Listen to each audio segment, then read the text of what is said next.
खौफनाक सड़क। रात के करीब 2:30 बजे का समय था। शीतल गांव की ओर जाने वाला पक्का रास्ता बिल्कुल सुनसान पड़ा था।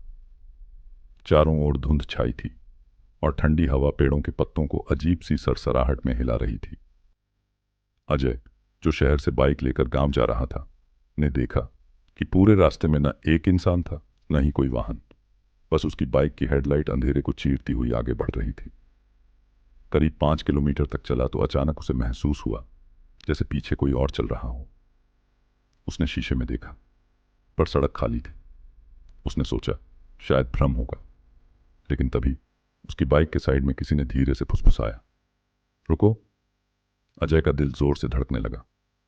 उसने बाइक और तेज कर दी। लेकिन अजीब बात यह थी कि रास्ता जितना भी वह तेज चलता, उतना ही लंबा खींचता चला जा रहा था, जैसे मंजिल आ ही नहीं रही। कुछ देर बाद हेडलाइट की रोशनी में उसे सड़क किनारे एक औरत खड़ी दिखी, सफेद साड़ी में, लंबे खुले बालों के साथ।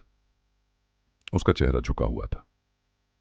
अजय ने ब्रेक लगाने की कोशिश की, मगर बाइक अपने आप धीरे हो गई। औरत धीरे धीरे सिर उठाने लगी। उसकी आंखें गहरी, पूरी काली थी। वो अचानक सड़क पर आ गई और अजय ने घबराकर बाइक मोड़ी। लेकिन वो औरत अब उसके ठीक पीछे बैठी थी। बाइक बिना उसकी पकड़ के खुद खुद चल रही थी। औरत ने उसके कान के पास आकर फिर वही शब्द दोहराए, रुको। अजय ने चीख मारकर बाइक छोड़ दी। वो गिर पड़ा, मगर उठकर देखा तो बाइक और औरत दोनों गायब थे।